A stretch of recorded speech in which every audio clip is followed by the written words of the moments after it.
I spent a week with a vet when I was 17. I did work experience on a show jumping yard, and those were the times where I was like, wow, this is a big wide world of horses. I'd love to do this. The industry's going through a real change at the moment, especially when it comes to things like welfare, the sport, the impact of the environment. This episode is brought to you by Premier Performance. Hello everybody and welcome to week 4 of This Equestrian Life. Rhi, hello, how are you? How's your week been? Happy Wednesday. Week's been really good. Not much really to report. Harley and I are preparing for dressage this weekend, which if you're listening on Friday it will already be out. Wednesday, Nice. Sorry. God, I'm going to start that again. I know. I got my days mixed up. No, it's fine because Okay. it's hard, isn't it? Because we record this on a Friday, but then it is published on a Wednesday, so it's hard sometimes to get the timeline. So when this has been published, you will have been to dressage. Yes, and it's actually at my yard. So my yard does a dressage competition, usually every month. And for a little while, it was really important, made me nervous, and it was good for building our confidence. And then I got to the point where I kind of started beating myself up about it because I'd be like, well, it's not a real competition because you're not leaving the yard. You're not really doing anything that important. Or I'd say things like, oh, I'm just doing it at home. And I'm sure some people will be like, well, yeah, that's how I feel. But I think when you're someone who doesn't have the opportunity to go out loads because of not having transport or budget or a horse that struggles with a different environment or whatever, actually this is so fun. And I think we shouldn't forget that it's about the fun when you're an amateur rider. I mean, I think we need to remember that it is about the fun always because you're riding a horse. And I think sometimes we get a little bit caught up in the prestige of things. And actually, a friend of mine and I were discussing, she's just opened a new yard and she's going to run an in-house dressage series. And I think that's such a wonderful thing to do. She will have people come in to it, but it's on a very friendly place. It will be really well run. If you have a problem, she would help you. It wouldn't be you're on your own. Exactly. And I think maybe, more of the equestrian space could be on those lines. And I think if there were friendly, I'm doing some inverted commas, shows that were run more often, they would be really well attended. And actually that would be that's a lovely thing. And I'm so glad that your yard does that. And I know they do clear round and stuff as well. And I think if I had one day a facility that facilitated such things, it would be one of the first things that I would try and do, because I know that shows can be really daunting and scary places, and actually finding venues like your yard that does little in-house, friendly things, that's such a wonderful space to have created for people. Because for yourself, with producing a young horse, it's nice to get dressed up and do the hard thing, but in an environment that's really encouraging. I think it's important not to be squandered. Exactly. And the other thing I wanted to share was a quote. I've got my phone ready. I saw it on Instagram and I just loved it. I think maybe I didn't send it to you, I can't remember. I might have been saving it for the pod. Oh, okay, well, you've already heard this. I don't know actually, because I can't read your phone, so who knows, you might be about to say something completely off-piste and I'm going to be so shocked. Go for it. Well, I sent it to my coach anyway. Confidence and fear both require believing in something that hasn't happened yet. Why would you choose fear? And I thought, what a brilliant quote by Mark Manson. That hit me between the eyeballs. You did send that to me and I thought, yeah, I really can resonate with that, because as a anxious girl, I choose fear so often. I let fear rule me so much. And one of the things that really helped me when I went through this whole burnout thing, which we discussed in our last, not our last episode, episode 2, one of the things that my therapist always encouraged me to do was to speak about anxiety in a way that was making it smaller. So when you say that something is really bad, you make it worse, you make it bigger. Yes, whereas I remember you saying this. Yeah. Whereas if you talk about something as a small thing, and it kind of ties into that same thing, why would you choose to believe fear? And I guess because fear keeps us safe, right? And safety is such an important thing, and the opposing feeling to anxiety is safety. But the reality is that choosing fear is then a self-sacrificing cycle, and that's complicated. You've just reminded me too of the final thing I wanted to share, which I found quite funny because it was a bit of a reminder not to overthink. So obviously I fell off my horse last week when we were jumping. Wasn't a big fall, and it didn't really affect me in a fearful sense, but afterwards, I think whenever you've had a fall, you do start thinking, am I really stable? You know, am I sitting correctly? Do I have weight in my legs, etc., in my heels, whatever. It's kind of like a moment for reflection, isn't it? Right. So I was like, well, I know that one of the reasons I came off was because I didn't have weight down my left side. So I've been thinking about it a lot, and I just kept feeling like I was like uneven out hacking, and I was like, why can I not get the weight down my left leg? Why can't I get it into I know what you're going to say. Your stirrups weren't even, were they? They weren't even. And I was getting so wound up because I was like, I do all this work in the gym, all this balance prep, all this stretching, all this stability. And I don't check my stirrups that often because I'm the only one that rides him. But I must have changed the length or put them back on after cleaning them because they get a bit dirty. And I went in the school the next day and I was like, oh, they're just not even. That's literally it. Oh, now my heel's down and I'm never going to fall off again. That was an easy solution. I was fully having this whole spiral there where I was like, I'm just terrible at riding. I just can't sit straight. And this is why it is always important to check your tack when you ride. I mean, I've had it before where people have provided me with tack.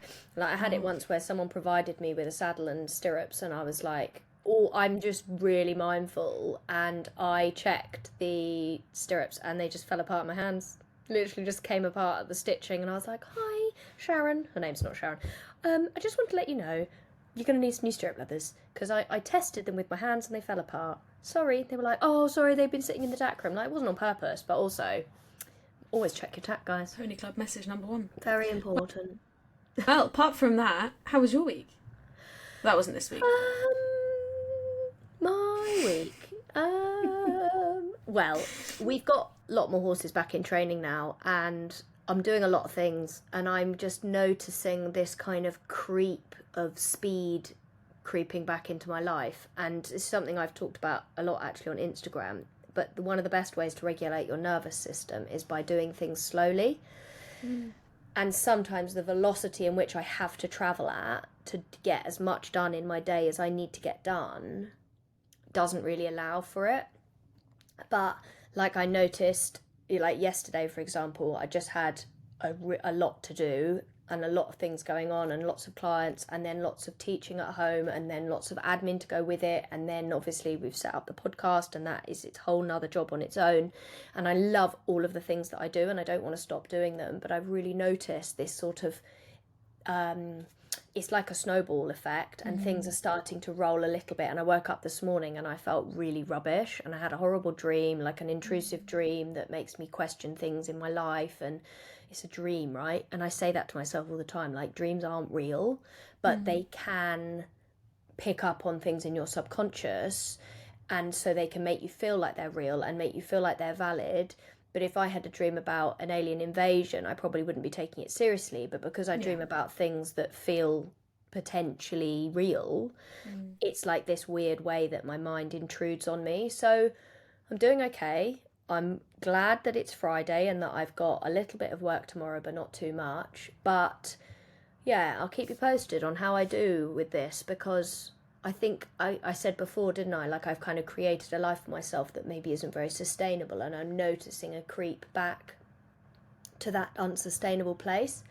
And one thing that I have made sure that I'm really good at is delegation within the business, and that is something that I think is often very difficult when you work with horses, because it's you are the business. Yeah. But it's something that I've had to basically get really good at training people, and I've got amazing staff that work for me where I can delegate to them, but it's tricky. You know, we've got a new horse that's quite complicated, and I need to be the one that leads her in and out from the field at the moment because she has learnt to set her neck and run away, and she is a Belgian draft.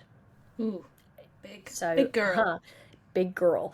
And have you seen Gladiator 2? No.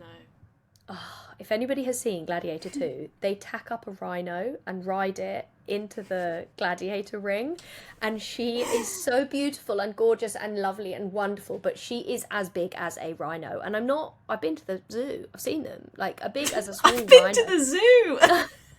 She is so big and she's so sweet, and she does it because she doesn't have knowledge, and it's okay, but it isn't great. And on the first day, and her owner knows this, so it's okay for me to share this, because her owner came to me and was very open about it. But on the first day, we opened the stable door and I've got her in a rope halter and I'm like, good girl, come on, we're going to go this way. Because I know that she does it because she's learnt she can. Yeah. Because they're set up, they were able to let her out of the field and into the stable and let her out of the stable and into the field. So they sort of have created this problem, not unknowingly, not on purpose. Anyway, she just set off across the car park at a canter. And I'm just running behind her, holding on the rope, like, oh my God. And it's safe. Everything is safe. There's no danger. No one can get out onto a road or anything like that. But it's a big yard. If you'll have seen my Instagram, you know it's quite a big space. Did you hold on to the rope? Nearly completely all the time. And then I had to let go because she was faster than me. I wish we had a video. But there was just nothing I could do. And I'm not going to start using force or fear or any of those things. So I've actually been training her with our positive stuff. So walk, stop is my noise. And then I feed her a snack. And it's a lot about focus for her. So don't worry, everyone. It's under control and it's getting much better. I've not lost her across the car park a single time yet. But I had to experience that. I mean, obviously, the universe had to deal me this right now, didn't it? I needed to experience that to then be able to mend it. When you described her as like a rhino and a big Belgian giraffe, sorry. If anyone's on TikTok, Miri and I have been talking about this trend is absolutely killing me. It starts with a horse with their summer coat and the audio goes, the audio goes, who are you playing with, sweetie? And then the child in the audio goes, Amanda. She goes, who's Amanda? And then it switches to the horse. It switches to the horse with their winter coat and goes, hi, I'm Amanda. But the horse looks like insane. And some of these differences between a horse's summer coat and winter coat are hilarious. Yeah, like Shetland ponies. They're like all sleek and beautiful, and then they're like, I'm Amanda, and they're like, what the hell? It looks like the little devil reincarnated as a pony. It's so funny. I might find one of my favourites and put it in the show notes because it is so funny. Yeah, for sure. Well, anyway, lovely girl is doing much better. The one other thing that I wanted to share before we get onto our topic of today, which I'm really looking forward to actually, we've got a bit of a different episode for you today, so hang on, is I rode Blondie for the first time. I was going to say, you had a really special day with Blondie. I did. I've had a really special time with Blondie recently. So Blondie is my very special traumatised horse who I spoke about in last episode, and we've been on a real journey together. And I had this one online call with a guy called Narshon Cook a couple of years ago, and the signal was really, really bad, right? Terrible. My signal at my yard is rubbish. So he couldn't see very much, but he helped me an enormous amount, and he said something to me that always resonates. He said to me, she doesn't feel confident in what you don't know about yourself. I know, your face, right? So basically what he means is she doesn't trust the part of you that you don't trust. That's like a crazy statement. I know. On a Zoom call where he could barely see anything. It's very intuitive kind of horsemanship. Yeah. He's an amazing guy. You should look him up. We'll put him in the show notes. He's incredible. And he says some very profound things, and that was his one profound thing that he said to me. And he never even charged me for the lesson because the signal was so bad and he didn't feel like he could really help. And I was like, you've helped me so much more than you think you have. But it's always been a case of if my nervous state or my state has not been very good, that she has been really found it very hard to connect. And I think this is relevant going back to what we were talking about before, about how horses often reflect their humans and how that can be quite problematic. But for me, I always see it as a learning opportunity. And when a horse is like difficult, I'm like, this is here for a reason. Why are you here? What do I need to learn? And she has been one of my greatest teachers in that respect, because she's very blunt with her no, and she's very confident in telling me what she does and doesn't like. And so recently, as I have started to feel much better in myself, so has she. And we've just had these really cool moments. We had a photo shoot with Holly Outtridge on Wednesday. Gosh. And it's just, she's just different and softer and with me and keen and interested. And then the next day I did a little bit of tacking up in the arena because I'm doing things very like with consent. Like I'm asking for her yes or her no. If she says no, I respect it. If she says yes, I go with it. And this is a kind of a red light system, red green light system that I encourage people to work with when they're working with a more difficult horse. Because like for you and Harley, you wouldn't even have to acknowledge him saying no, because he probably doesn't have one. We have talked about it before though, and we'll maybe touch on this another day, but talking about his little subtle cues of like slightly walking away when you go to tack him up, and then you were like, actually I think I need to get my saddle checked. Yes, I did. He's changed shape.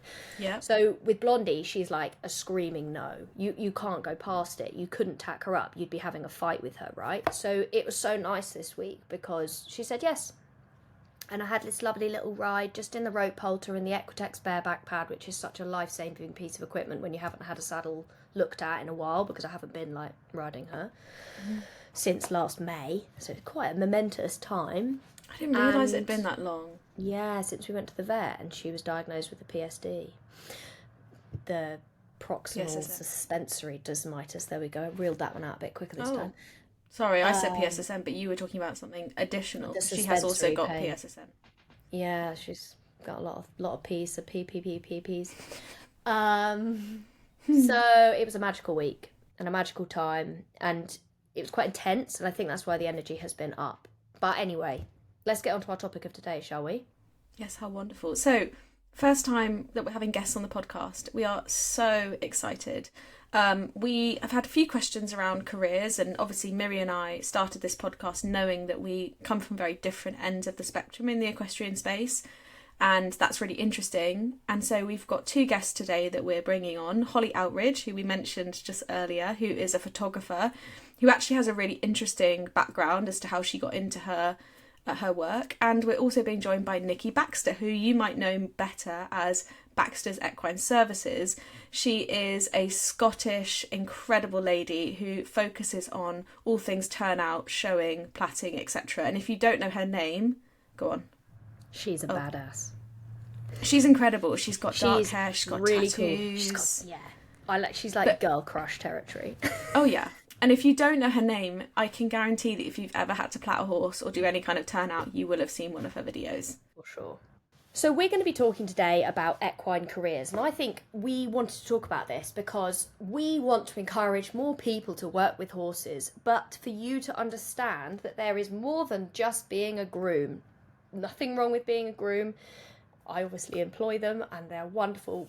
I was a groom for a very long time, and but that's not the only space that you can work in within the equestrian world. And we wanted to talk about this because both you and I work in the equestrian space in different ways ourselves, and then we wanted to have some people on to talk about different pathways, different places that you can work in the equestrian world that are still profitable and fun and enjoyable and good for horses in general. And kind of future-proof, I think Holly in particular, we already know her background. She has changed from essentially a non-horsey career into a horsey one, and that's also very interesting. So hopefully ones that just feel quite inspiring. I think the world is changing, and the way that people change careers is different. People have, I think the average, maybe I've got this wrong, the average is like 3 career changes a lifetime, whereas it used to be much less than that. And I think that's a really interesting space to be.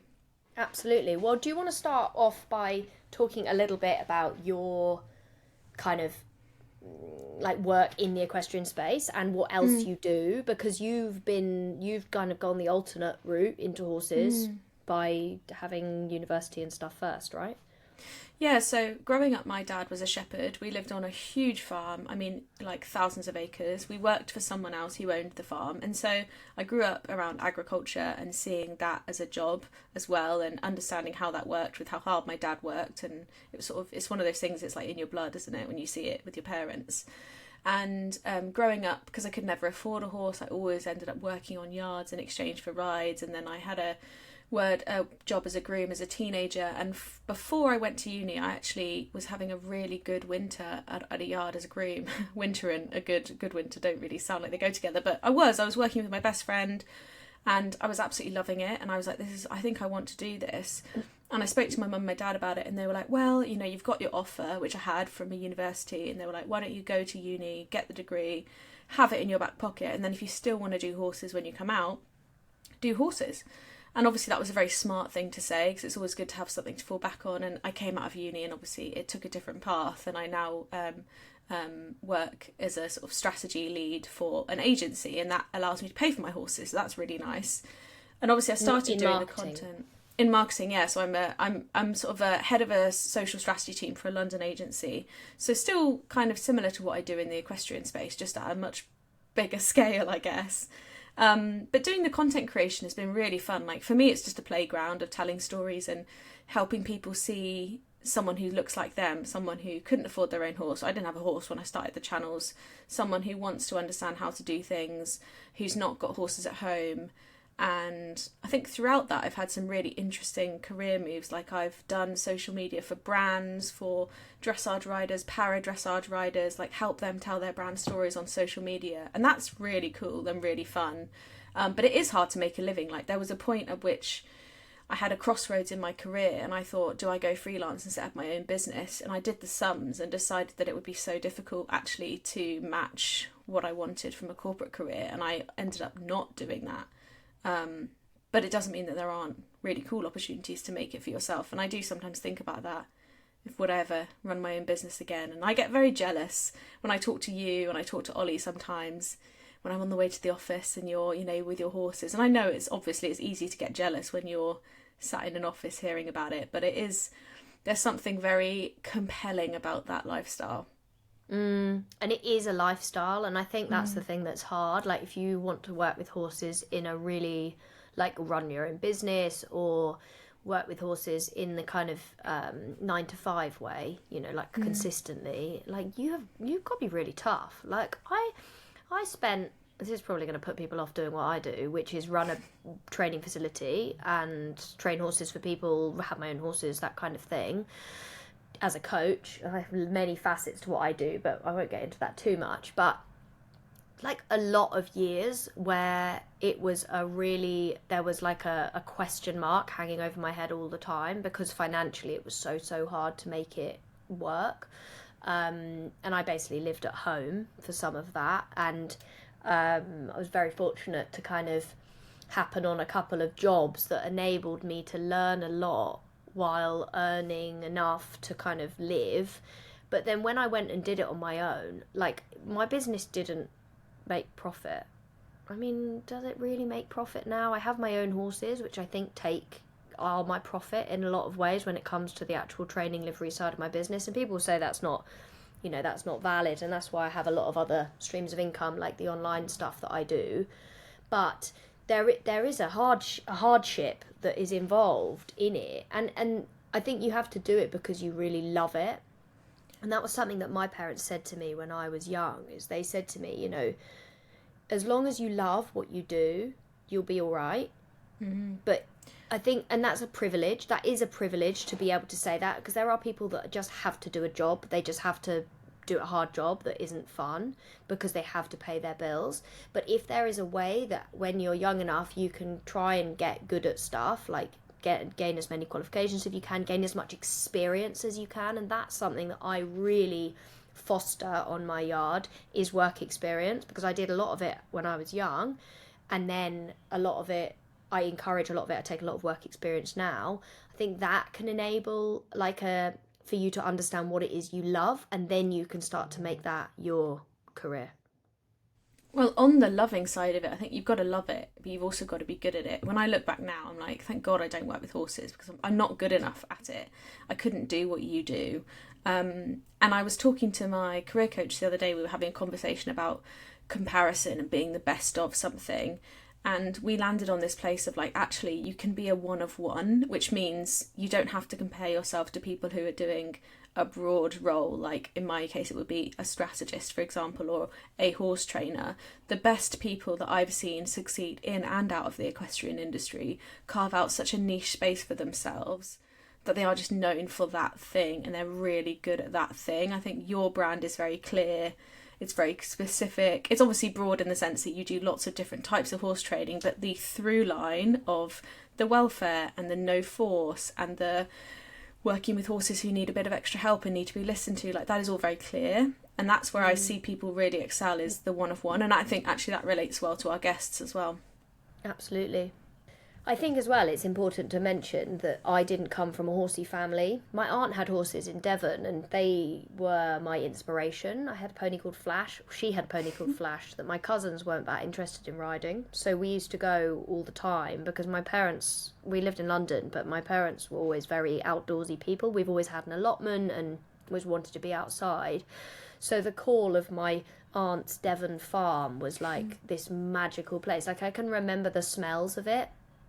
And I think I really fell in love with the kind of the magic of it really young. And there's some pictures of me that are very, very cute, of me like riding ponies when I was really, really small.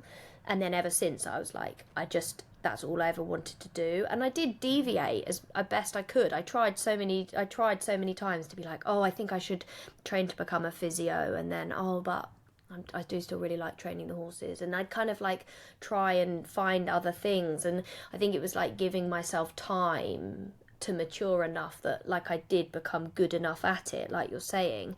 But for a long time I didn't try to do it myself, and I made sure that I just had so much experience. And I think if there's anybody out there that wants to do my job, because when we have our guests on I may not get to explain this very much, you just got to go and get the road miles, do the hard shit, work for the people. And one thing that I really did a lot of was I worked for a lot of people who did things a way I never ever would align with. But it was almost like I had to learn how I don't want to do things to learn how I do want to do things. But on that too, I think it's really, and this was the same when I was doing fashion editorial as it is with the horses, is the expectation that people should just do months and months of free work is like unbelievable, and frankly completely puts a ring fence around who can and can't do this work. I think that is changing. I see more internships now being advertised that are paid for, but there's no way that most people can afford it. I have an apprentice now and she's amazing, and I wanted to talk a bit about apprenticeships today because I think it's a fantastic thing that is now in the equestrian space, and it is actually really a positive initiative. But agreed, like I worked on yards and paid livery for a long time. Like I was paying like £1,000 a month to keep my horse there and working completely for free, and that was just totally normalised. I don't think that happens as much, and I really hope that it doesn't, but that is problematic, isn't it, that there's that kind of expectation in the horsey world. My dogs are barking, they're very upset by said shush please, no barking. Before we dive into our guest today, we want to take a moment to thank our sponsors, Premier Performance. We've been talking a lot about regulating ourselves, regulating our horses, and as we've said previously on the podcast, this is such a wonderful tool to give your horse a little bit of a calmer, not all the time, but in a moment when you need it. Their calming cookies are so useful. I've used them before we've been on hacks, when we've been on our own. I've used them when we've been to our competitions by ourselves. I've even used, they do human ones. People make jokes all the time that they should do human versions. They do. It's called Human Calm. I've used them before when I've had competitions, when you just need a little bit of extra confidence yourself. And I've tried them against other sort of human calming things, and they're the only ones that work for me. So a huge thank you to Premier Performance. If you'd like a special discount or more details, then you can find that in the show notes. Shall we get on to our guests? So we have now been joined by our guests. We've got Holly Outtridge and Niki Baxter. So let's start by saying hello to Holly Outtridge, who's a good friend of mine now. We've worked together for many years. But Holly, do you want to tell us a little bit about yourself and what you do for a living? Yeah, sure. Hi. So I'm Holly Outtridge, and if people don't know, I'm an equine photographer. I still almost don't believe myself when I say that out loud, but I am. That is my real job now. So so that's what I do. I spend all day, well, every day, photographing or working on a business that photographs horses. So you didn't always do that though, did you? Nope. I had a corporate job for the best part of 10 years. In a completely different industry. I loved it. I didn't love it any less than I love this, but you know, I always used to say that to people that I had a side job, and I never used the photography to escape a day job that I hated. I was lucky in that respect, because I think a lot of people pick up a second job because they're like, I need to get out, and I didn't have that. So, but yeah, now I do this full time, and I'm biased, but I think it's best job ever. Love that. Niki's probably going to say the same in a second though, so. Yeah, cannot wait to get into the moment that you decided to go full time. But the other guest that we have is Niki. Niki, you won't have heard this, but before you jumped on, Miri described you as girl crush territory, which I think is like the highest compliment going. So introduce yourself, because I've followed you for many years and I just think you're absolutely fabulous. Thank you so much. My name is Niki Baxter, and I'm under Baxter Equine Services on all my social medias, and I'm most known for clipping horses and doing plaits. So, and being a badass while you do it, by the way, because I mean, just to make up. You've got a very distinctive style. So obviously, for people who can't see, Niki has black hair. She often wears black eyeshadow, and she's also got tattoos. It's just like, if you haven't seen Niki's profile, I can almost guarantee that if you have ever tried to plait up a horse and then search the internet for a quick video, you will have seen Niki's videos telling you how to do it. Because she's it's normally my hands that give me away. Yes, Tattooed tattoos on hands. Yeah. Tell it's my videos. So how did you get into what you do, and how long have you done it for? Because I think sometimes, like, the sort of, where does the inspiration come from? Did you fall into it? Like, for myself, I kind of found my way through experience of doing the thing itself, and it's kind of snowballed into what I do now. But what about for you? How did you get into what you do? Probably very similar to you. So I actually started clipping when I was in Pony Club. Like, I just had a knack for it. So, like, you know, like some people hate tack cleaning. So, like, they'd go and clean tack. I'd clip their horses, like all that sort of stuff. And I've been like I don't want to say proper groom, but I'm going to say proper groom on different competition yards. And I always got landed with clipping because everyone hated it, but I love it. I love making horses look smart. So I did take a break from clipping, not clipping, just being a groom for a couple of years, and I ended up working as a sushi chef, which is very, I was like, that's different. Kind of went screw horses. I had like a few injuries and stuff, and basically spat my dummy out the pram and went, bugger this, I'm not doing it anymore. Worked as a chef, decided I hated people more than I hated getting hurt by horses.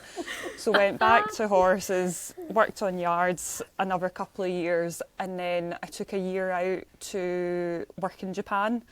So I was a freelance English teacher out there.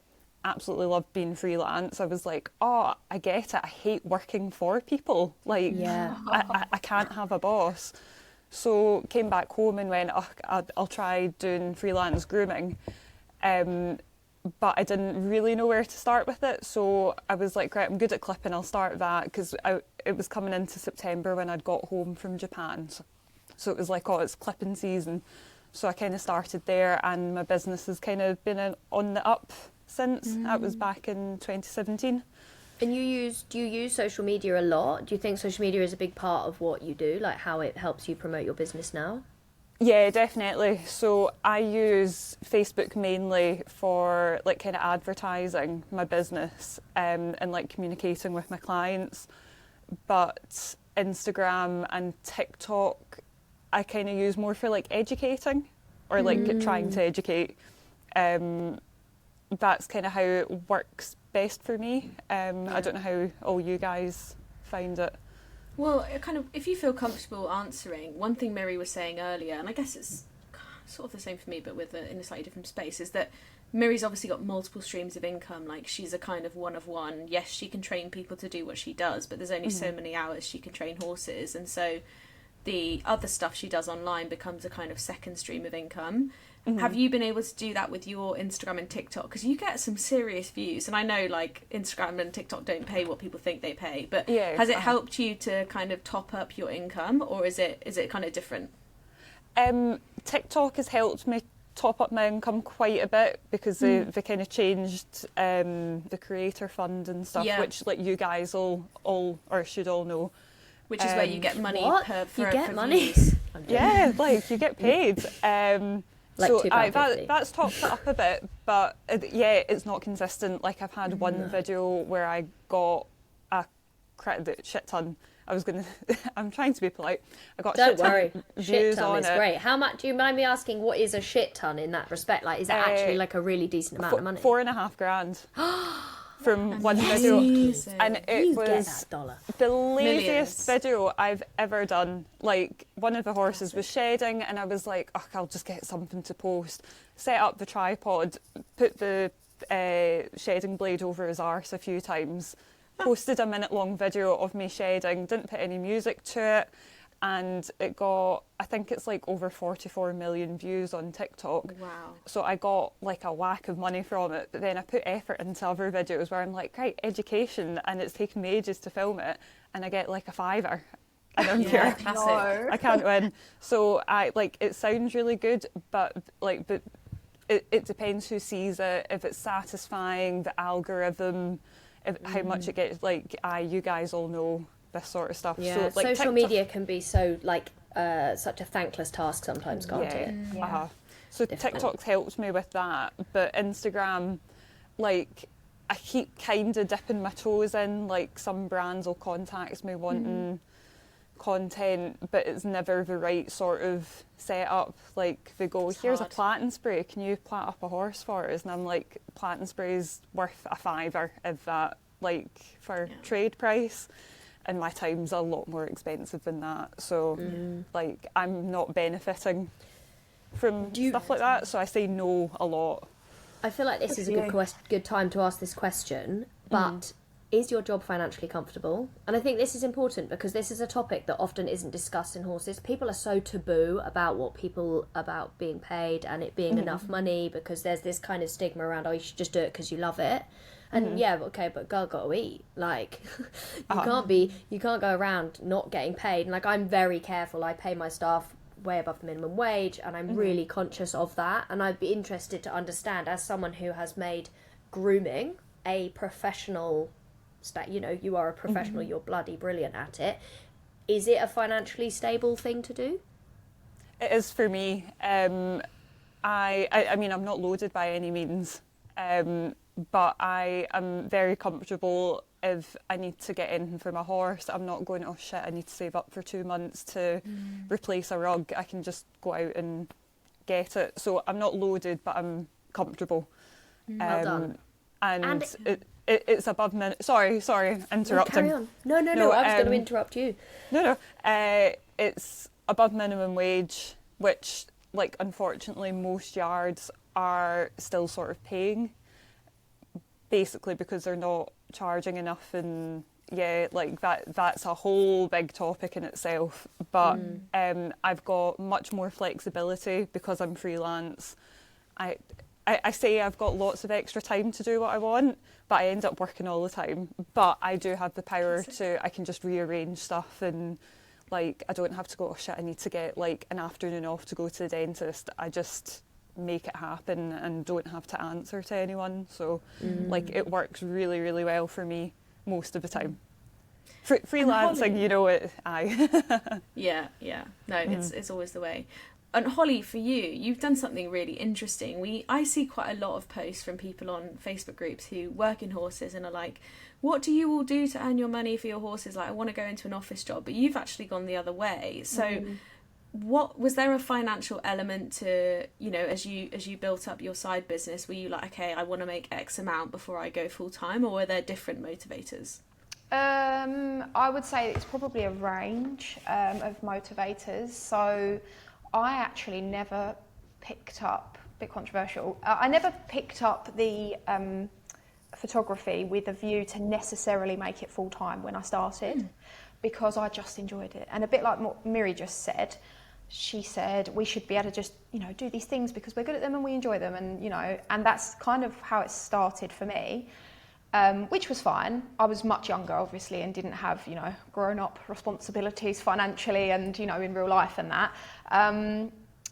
And that's kind of how it started. And then eventually I did start to charge for money and stuff like that. So, yes, like, there was, when I chose to make the switch from my corporate job out of that world, it was a range of motivators. And really, like Niki just said, there came a time where I realised, actually, I think I'd be quite good at working for myself. And I just kind of needed to break free I just needed to come away from the very rigid, in my experience, corporate world, which is great in some ways and it works perfectly in, you know, certain situations. But for me, it was time for a change and it was the right thing. So yeah. And people, I think like Niki was talking about her work. I mean, you didn't say this, but obviously you can't guarantee that you're going to get work every day of every week, but you have a pretty deep bank of clients, I'd imagine. With photography, I imagine it's the same, but I get your emails. I'm obviously a big fan. And I see that you've designed your business around a set number of shoots. Well, it looks to me like a set number of shoots per year. You know your packages, you know what you're going to sell, and you fill those blocks. And so you develop you have a really good idea of what your income is going to be. How did you come to work that way? Because it looks so organised. In my Holly opinion. is so organised. As someone who has worked with Holly for many years, I am always envious and forever asking for her help to be like, Holly, how do I do this? How do I do that? I don't know how to answer this question, because you used to work in HR, so I'm always like, how should I talk to this person about this? Well, first of all, I will just say, clearly, other than appearing organised, I'm clearly much better at appearing in these ways rather than actually being. So in terms of like organising the way I work throughout the year and stuff, I do try. I think every photographer, when they have to make this full time, you need a bit of an idea of, you have like a ballpark figure of what you need to hit, so that you know whether you're falling short or whether you're doing okay, and when you need to put your foot on the pedal a little bit more. However, it doesn't necessarily always work like that, because things come up and plans change, and the weather can sometimes be a big factor to consider. I do have, you know, a certain quota of shoots, and obviously, you know, naturally it can be a bit seasonal what I do, and it's going to be naturally quieter this time of the year. So I guess it's not a second stream of income, how you referenced about TikTok Creator Fund, but I have a sort of a second smaller niche that's not related to horses. So for this time of the year at the moment, this week I've been really busy doing something completely unrelated, which is construction sites. So that was my past. That was the industry I was in previously. So it's something I love. I'm really interested in, bit of a geek for things like that. And it's something that I have a lot of contacts. So it made sense for me to try and, you know, use that opportunity, which is what I've done. So I think that's an important thing to reference on here. I'm sure you will agree with this, Niki, and obviously it's maybe slightly different for you, Rhi, because you work in a big corporate world. But bread and butter money jobs in horses is a really important thing for me. I remember when I first started out doing what I do, I had a few days a week where I taught at a riding school. When I was doing my coaching training, and I want to talk about qualifications because I think that's an important thing to touch on, the relevance of them, the lack of relevance to them, that kind of thing.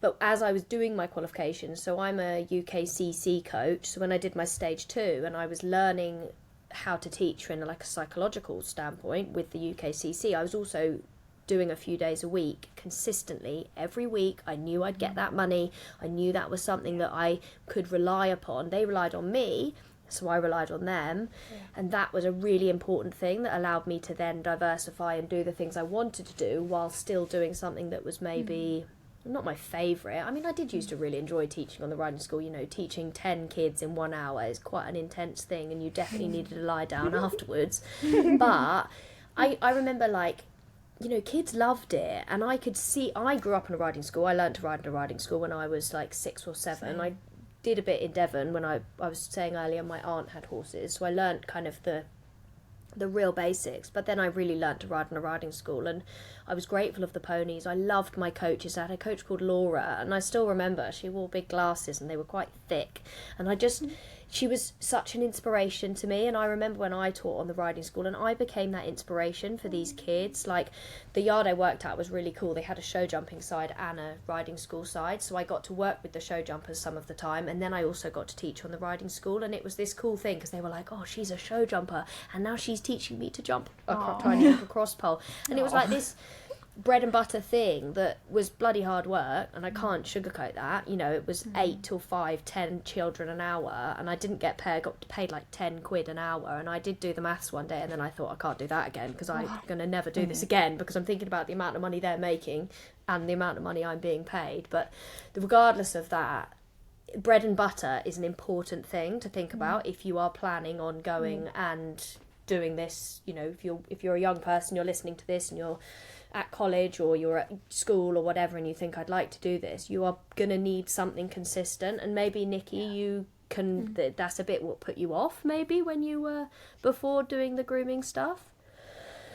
I don't think it had occurred to me that I could have gone freelance. That was the problem. Okay. Like, it just didn't pop into my head that it was a thing. And when I was in Japan, like, I had to go freelance, but I also didn't have the pressure of like, oh, this is a job for life. It's like, oh, I just need to like make enough to survive the year that I'm out there. And it worked really well, so I was like, oh, why can't I do it back in the UK? But I think round about that time, see stuff like the British Grooms Association and all the equestrian side of Facebook, it was really starting to like build up more and more at that point. Whereas before, I didn't have any of that. Like, it just didn't have the same level of like kind of information out there. That maybe is a relevant time to ask whether either of you have a qualification in what you do and whether that is relevant, because I think it's an important thing. I have a coaching qualification, but it is definitely not the only thing that I use. Life experience is a huge part of what I bank on most days. But do you guys, either of you, have any qualifications to help you do what you do? No. No, I have no photography qualifications, and I find this topic really interesting from a photography perspective, because obviously it's a creative job before you put it into the horse industry, right? So in its own right, it's a creative job. So there are loads of people that do what I do that have been to university or gone and done college courses and actually got a certificate for their time and effort and said, hey, look, I'm officially one of these. But I don't, because I picked it up as a hobby and a bit of a passion project to begin with. And as I say, because I never intended to make it a job, I just thought, I've got a bit of an eye for it. A bit like what Niki said at the start of the call. She had a bit of a knack for it, and I just enjoyed it. And it went from there. I personally don't feel it necessarily, depending on what you want to do with your job as a photographer, I don't feel that it necessarily gives anyone else a particular advantage in what I do to have qualifications and letters after their name and all of that. Bearing in mind, I'm saying this as a person that had a professional career for 7 years in learning and development within HR, and my whole job was to help people gain qualifications, career development and progression and all the rest of it. So in this particular role, I've never felt the need to go out and maybe go to university and get something. But I feel like that with a lot of creative jobs. I feel like if you have an eye for it and you have the drive to go and learn yourself. I have had mentoring and things like that, but it's not an official qualification. But I have had mentoring, more actually on the business side, because running a business and actually being a good photographer are two separate entities. Probably like being good at clipping or being good at training horses versus running a business, very, very different things. So I've had help with that, and that's been really useful. But yeah, I don't have any official qualifications to photograph our best friends. So I have, I technically do have a couple of qualifications. I did go to college to do horses, got a job on an eventing yard, and I was doing an apprenticeship there, and I kind of just wanted to get on with it. So like, I think if you were wanting to get into like yard-based work, whether it's being a groom or a rider or like something else, I think going down the apprenticeship route would be better. I've got an apprentice now, and I taught her to ride. I've taught her to ride since she was 5 years old, so it's a really kind of really lovely full circle moment. But the interesting thing is, so for Aoife, who works for me as an apprentice, she is gaining a lot more experience around her apprenticeship. So the apprenticeship is like the basic qualification. She'll end up with some A-levels, essentially the equivalent of some A-levels at the end of it. but she is thankfully learning. I'm aware of the situation, and I hope that as other employers of apprentices can see that maybe the apprenticeship document is quite a basic qualification in itself, but as the employer we can offer a far wider, more broad education to those people to inspire them and help them have a better kind of broad spectrum education when they come out the other side of it. So maybe if you're considering employing an apprentice, please don't be put off by their lack of experience, because it's kind of on us to guide them and show them, and then it evolve that person. And that's why it helps. I've known her family for a very long time. She's 16 now, so you know, a decade of knowing someone is a fairly long time. I know her parents really well. It means that I have a very vested interest in her, and I have a very vested interest in anybody that comes and does work experience. You know, we have work placement a lot still as well, like vet students, that kind of thing. And I give as much to these people as I possibly can, because I was them and I did a lot of work experience. And I wonder whether any of you guys did any work experience. But, you know, I spent a week with a vet when I was 17. I've did work experience on a show jumping yard, and those were the times where I was like, wow, this is a big wide world of horses. I'd love to do this. So now I'm like, anybody welcome. So if you are, this is a shout out, you want to come and do some work experience, might have a long list after this podcast go live, but we'll work through it. Let me know. I'd love to inspire you.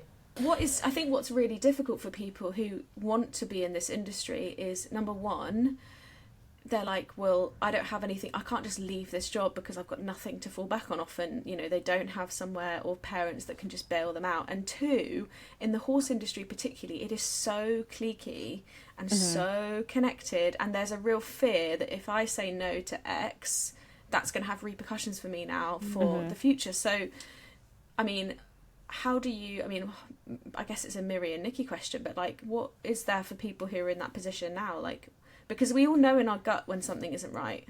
I think knowing knowing where you stand, so knowing legal, like what is the legal minimum wage is a really important thing. Actually understanding that. I had a girl that recently said to me, "Oh, I'm very happy to work on a Sunday for you, but I need you to pay as much as this other yard were paying me. They were paying me X amount." And I said, "That's not the minimum wage.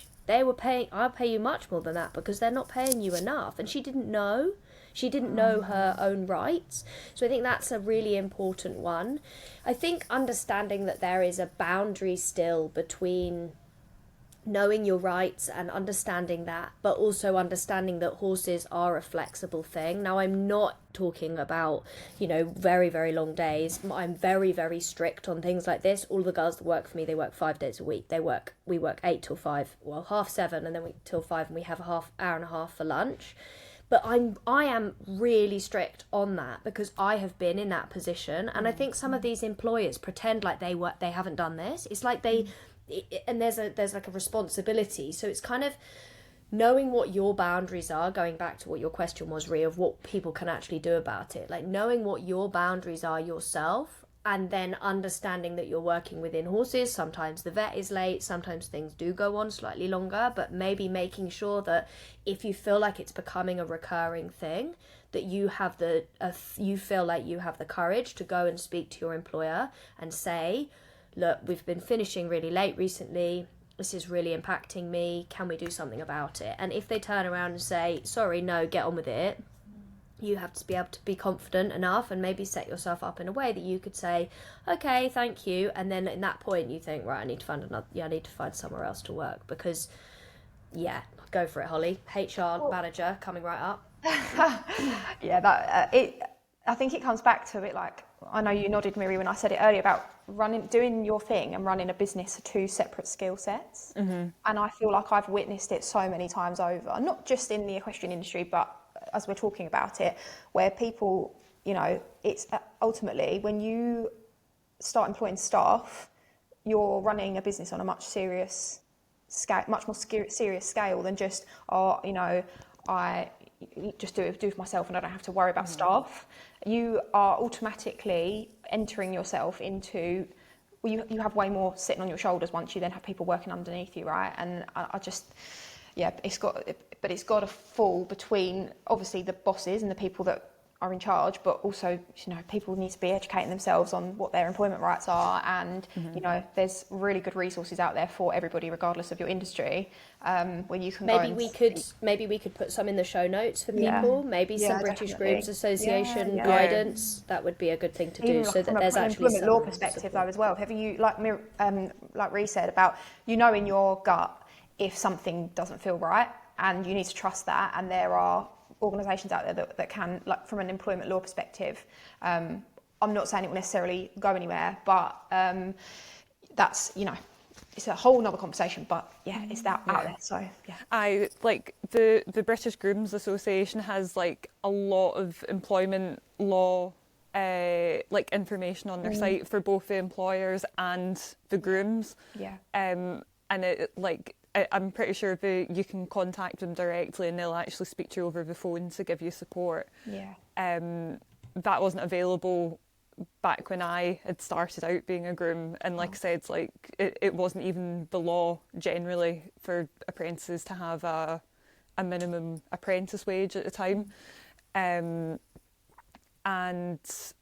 with regard, like, it's obviously not just the equestrian industry, but I think you need to be really thick-skinned to work in the industry. Like, there's so many old-fashioned, like, oh, you do it for the love of the horses, oh, you can't make money with horses. Like, that goes about all the time, and like there's all these young girls and guys going like, no, I love horses and this is just how I'm going to live, and it's like, no, that's not how you live. Like, you can't, it's not viable. And then, like Holly was saying, running horses and running a business is like two separate things, and a lot of the yard owners, I'm not saying all, like there's some that run it amazingly, but a lot of the yard owners haven't done their business research. They've only done their horse research. And then they can't offer a service that is good enough because they're not charging enough, so they can't have enough staff, so then the level of service is less, and then the horses lose out, and then people lose out, and then the grazing loses out, and then we end up in that whole cycle of actually it's not sustainable. Well, this might be a nice moment to kind of ask you about where you think your side of the industry is going in the future, and whether or not you've changed the way that you've worked over the past however long you've been doing your job. And because the industry's going through a real change at the moment, especially when it comes to things like welfare, the sport, the impact of the environment, as much as I'm sure other things like AI and digital is changing the way that we work as well. So Holly, maybe let's start with you. Is there anything that you've adapted or changed, and anything that you are thinking about in the future, without spilling your secrets, obviously? So I think for me, and for what I do in terms of photography, I feel like there are two separate ways that I would like to try and answer this. For professionals and brands versus horse owners as hobby horse owners, right? That's the two areas. So for professionals and brands, in terms of like linking this to photography, I feel like the trends and the aims for the industry, I feel, needs to be around, and I don't just want to use a buzzword, but authenticity, right? And rightly or wrongly, I feel like I take a large share of this responsibility if I'm working for a brand, or whether that's like a physical brand or like a personal brand, you know, somebody's brand, because I'm helping to shape a perception. And for me, I just want to make sure that I'm always doing that in the right way. And so for my industry, I would, love to hope and see that other photographers and content creators are being as honest and authentic about what they're doing and how they're doing it and who they're representing in the best possible way. So when I'm doing my shoots and the brands and the businesses that I work with, I want to make sure that I'm doing them the justice, and I really actually understand what it is that they're about. I'm not just snapping them some photographs and going, here you go, bye. So that's from the sort of brands and professional perspective. And then in terms of the horse owners side, I'm not really a massive one for industry trends, although obviously AI is coming into it a lot because it helps with your editing, or it can in my situation, which has been really useful, by the way. Lightroom and Photoshop, which are the software I use to edit. Sometimes it really takes minutes and hours off of what I'm doing now, so that's great. But in terms of relating that to my everyday and what I'm doing, I just think that human connection, or the element of connection for humans, will never ever go out of fashion. It's something that is literally within us.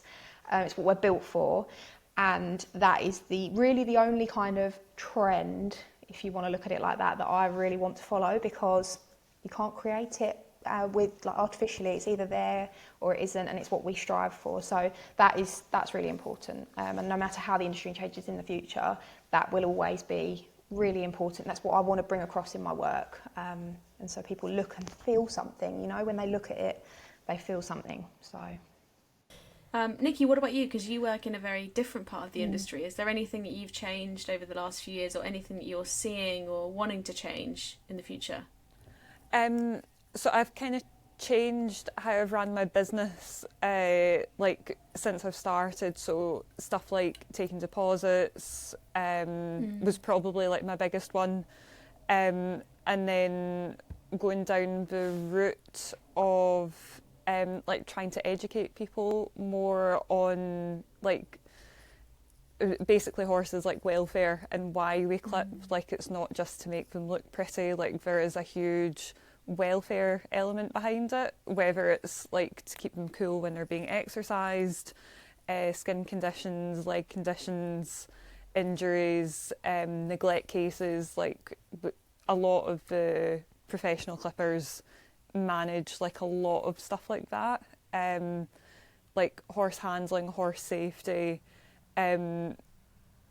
but it's like I'm sure some of you here have like read some of my posts. Like it can get quite fiery in the comments. Yeah, some of your comments. Yeah, people are very upset about the way you do things. I know, God forbid. Very uncontroversial things, I might add. Yeah, like using a pair of scissors to trim a horse's mane. I know. That one really riles people up. What is wrong with people? It does. Isn't it absolutely bonkers? Like, I don't pull manes. I don't know. You don't have to comment on that, Niki, because I know it is a controversial topic, but it's not something that I do. And when you go to talk about how you cut a horse's mane, people are like, "You're a heathen. You're going to hell." And you're like, "Why do you care?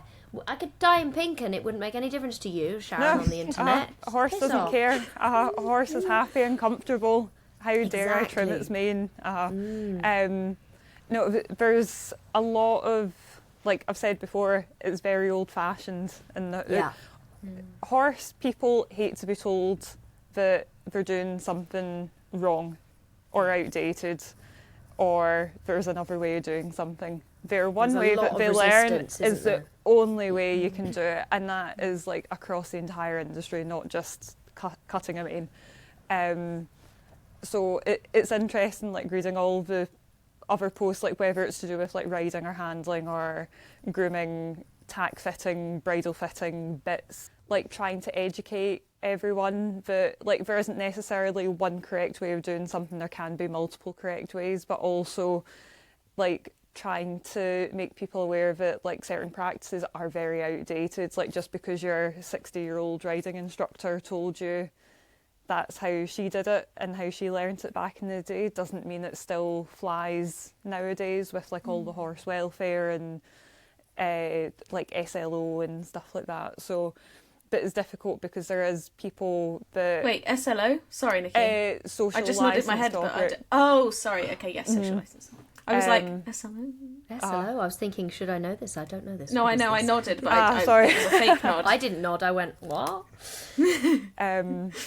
So like trying to educate is like the big thing that like myself and a lot of the other like clippers and grooms are trying to do, but it's difficult because there's other clippers and grooms that are very old-fashioned, and while some of the stuff they say is like great, no, we still do it and we still do it to this day for a reason, there's other stuff that they're doing that you're like, mate, that should have stopped like years ago. I think that comes into it a lot for me in what I do. Like, I come across a lot of things on the internet and I have to just scroll away. I can't watch it because I think, well, unfortunately, I can't align with that anymore. And I think I'm with you, Niki, on I really... You know, I don't call myself an influencer. I don't like the term in the respect of what it has become in some ways, because I like to call myself an educator. And one of the brands that a couple of the brands that I work with, that is why they choose to work with me, because I have that standpoint of education. And I feel very fortunate that I have a respected, my following really respects that I've got something valid to give because of the experience that I have. And I think that's sometimes difficult, isn't it, where somebody is trying to say something, but they maybe haven't got loads of experience to back it up, and then it gets very like I think you've experienced this, Rhi, haven't you? You're really trying to say the right thing, and you're trying to do the right thing, and it's coming from a very like there's an innocent place. Like the knowledge is really good, but it's coming from an innocent place, and people are like, you're doing it wrong.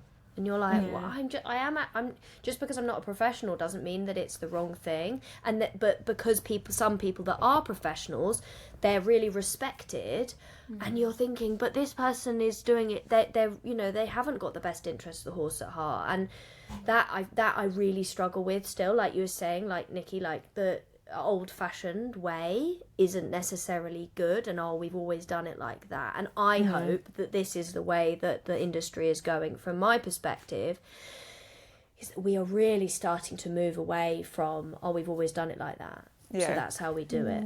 Well, that's the two sides of the internet too. The one side is anyone can have a voice, and that means that anyone can say whatever they want, and it's not always truthful. And I think we've all seen that in politics, in the global economic climate in the last few years. I'll say no more on that.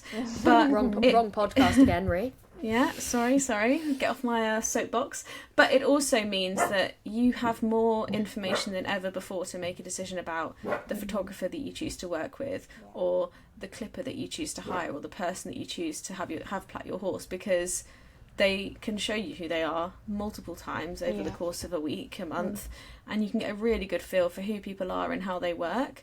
And so, yes, okay, it can be unfortunate that we have a fire hose of information so anyone can say what they want, but on the flip side, what a great moment to be the owner of a horse, because you have so much information out there about how people are, who they are. People will tell you who they are. Yeah. They're quite happy to do it. Yeah, that's the thing. You make the choice, don't you? You can educate yourself and think, do I like how that sits or not? I think that is and isn't okay because or relevant, because sometimes if you only see things that seem like it's quite sporadic, or it doesn't feel like the whole picture, then you need to also have a really good filter of, is that bullshit or is it real? Yes. Because if somebody is only on the internet talking about success, then they're probably lying, to be honest with you. And the reality of training and working with horses is most of the time it's an uphill shitty struggle in the mud. So if they're not talking about the uphill shitty struggle in the mud, they're probably not really telling you the whole picture. And that is something that I have actually, I think, made a name for myself of, and I'm very fortunate, I don't sell my own horses personally, of course. I don't give out all of the information about all of my clients' horses. Sometimes I'm able to tell you the whole story. If I can't tell you the whole story, I generally don't tell you any of the story with those horses, because if I can't tell you about the injury it's had or why it's relevant that it has that behaviour, I'm not going to post about it on the internet. Whereas with my own horses, I'm like a fully open book, and I think that has been a really important thing for me, and thing for people that work with me. People send me messages. I've had clients that I've never met, or that I hadn't met them initially. They said, I saw your YouTube videos, because I'm on the internet talking about the realities of it, the truth of it. And I think I hope that the industry can go in that direction, that we're all becoming open and truthful and honest about. And if you're not, then please, if you're a professional and you're listening to this and you think, I can't share all of my practices on the internet, please go and learn some different practices. Learn some more holistic ways of doing things, some more empathetic ways of doing things. Because the reason that you don't want to share the way you're doing things is probably because it isn't actually nice or good or with the horse first. I will stand off my soapbox now. Thank you, everyone. Good night.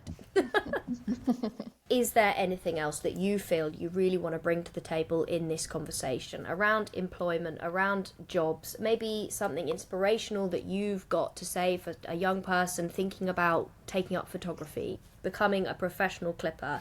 What would you like to share? Can I share? Please. Okay, thank you. Many nodding heads. I was thinking, obviously, ahead of coming onto this podcast, I thought about how I used to never realise that people could just decide to work for themselves. And because my family have always been employed, like in jobs that, they've had job security because they've worked for companies, and I've not come from a family of self-employed people, is what I'm trying to get at. So I never really had that role model for myself in that respect. And so it never kind of occurred to me that I could just decide one day that I was going to be self-employed. Nikki's nodding, and I feel like... Me too. I didn't have it either. Both of my parents had jobs, yeah. And I was thinking about it yesterday, and I don't know what I thought a self-employed person had to look like, sound like, be, act like. I don't know. But whatever it wasn't me. And I didn't realise that I felt like that for a long, long time. And I just thought, oh, that's something that other people do. And it wasn't that I thought I wasn't clever enough or talented or whatever. I don't know what it was. But for so long, I just thought, oh yeah, that's something that other people do, but not me. And then I don't know when it really changed. Actually, what did you discover? What was it that gave you that push? Because I think that's what people need to hear. Well, it was a number of things, like I said at the start of this chat. But I used to work for a really lovely privately owned company.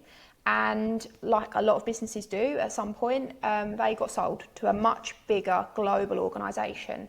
And this experience as an employee changed dramatically for me personally. Not for everybody, but in what I did, it changed dramatically. And I've suddenly realised that although I definitely wasn't self-employed working for the small independent company, I realised how much autonomy I had, how much of an impact I could make every single day on individual people's careers, their happiness at work, which is I'm so big on that, and how people are treated. I made such an impact and could, as an individual, every single day when I went into that office or, took calls with people, and I loved it. And then I'm not saying I couldn't make an impact, but it was very different once that changed and the business model changed. And I just thought, actually, if I work for myself, I can feel like how I used to feel every day because I'm in control and I can do it for myself. And I think that was probably the real turning point. So when the opportunity came up for me to take voluntary redundancy, I was like, that's me. I cried about it. I literally sobbed about it for weeks, but I knew in my heart of hearts it was time. And really, I feel like I'd probably had a little bit of a without sounding too woo-woo and spiritual, I'd had a little bit of a shining light, guiding light on me, guiding me up this path, preparing me to make this decision to say, now's the time. It's now or never, and you never want to look back and regret at least not trying. And here I am, just over a year and a half later, still trying. And I just told myself for the first few months, I just need to be consistent. And that's what I used to say to everybody that asked, how's it going? I'll be like, fine, I'm being consistent, as I was like convincing myself it will work, because I'd been slowly building up to it for a couple of years and stuff. But as I said, I never really thought at this point I'm going to take it full time when I get to here. It was kind of just the circumstances all aligned, and I thought, okay, it's never going to be a better time than this. So let's just do it. You had a few friends giving you some. I was like, come on, Holly, you've got to do this. You've got to do this full time. You're so good. How many You're conversations so did we have on the phone? But even in like the first few months, and like Miri from the sort of horsey side, and someone that I'd worked with before, and also I have a couple of really good photographer friends, and like my own friends and family. Some of them are self-employed, some of them are not. Just so much encouragement and support from people around you. So important to actually talk about it, by the way. And I think this is an important thing. If you are someone who would like to be going self-employed, then you could reach out to any one of us, and we would be, if you want to ask us a question for the podcast next week about this, we'd love to answer it. It will just be me and Rhi. But equally, I'm sure Holly and Niki, if you had a question for them and it was a really valid question, they're all nodding at me when I'm saying this, send someone a DM. Be bold. Holly and I are friends because one of us one day sent each other a DM. Same with Rhi and I. Probably same with Rhi and Niki. It's so important. Be forthright. Asking Niki things. Yeah. Same. How do I do this plait? I can't do this plait. And then Niki and I would talk about creative things and be like, does it okay when a brand says this? And we'd be like, nah, sack it off. No, £5 of product definitely isn't enough for a whole YouTube video.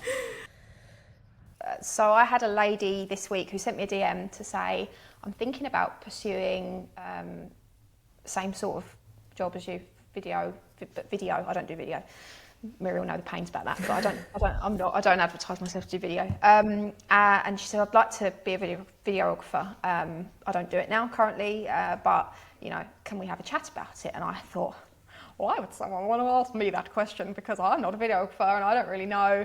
And then I sat and thought about it, and I was like, no, actually, I was you not that long ago, and I felt like I kind of, as I said, have some very good photographer friends and people that I can speak very, very frankly to about business, and it's so important to have that community. I always say this, community over competition. I didn't make that phrase, I'm not claiming to, but that's something I live by.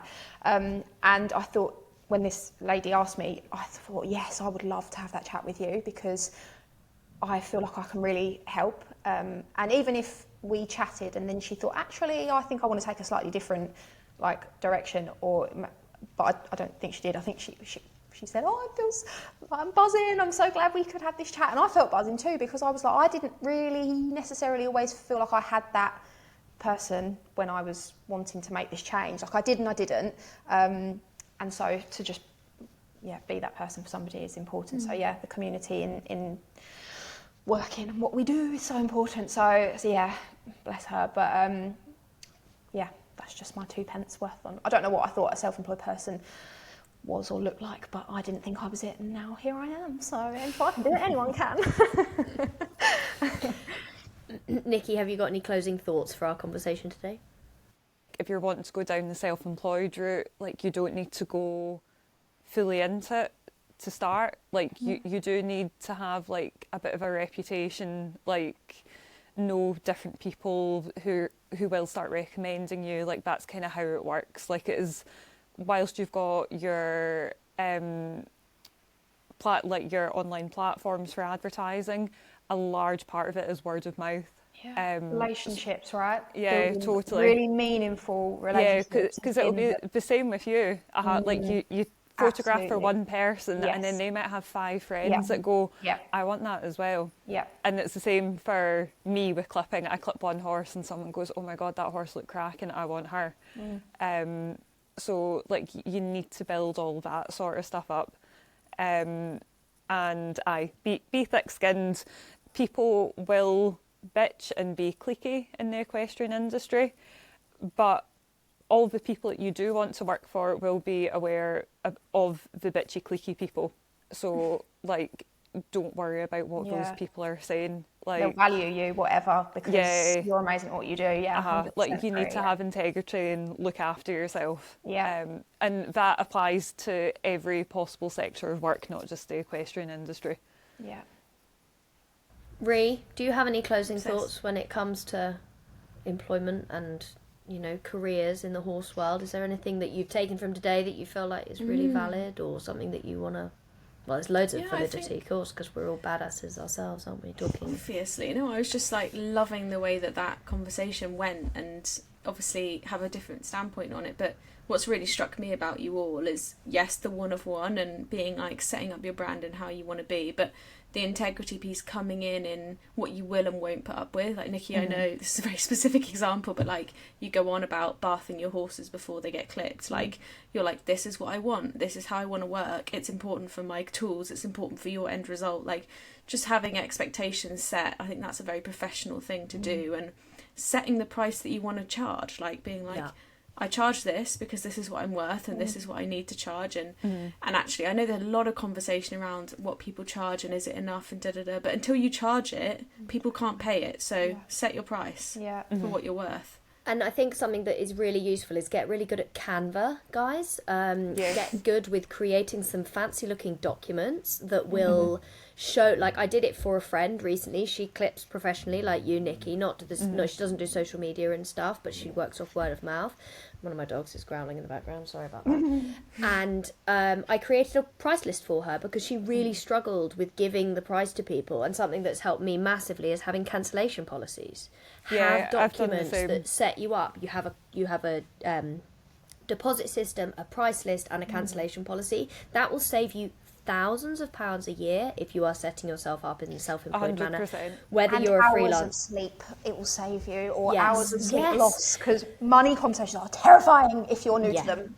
Can be, not for Absolutely, everyone. yeah, but- and you get good at it, and you get good at saying this is the price, take it or leave it, because you know your worth. But if Yeah. you have a document that shows that, then it's a much easier conversation to have. So I think that is something to be really, set yourself up with. I think it's important to outline, I send out a price list, like a little diagram showing basic clips and my terms and conditions, and it covers everything from the horse has to be clean. If it's not, I can refuse to clip it, or you'll be charged more. If anything gets damaged, that's down to the owners, if it's because of the horse.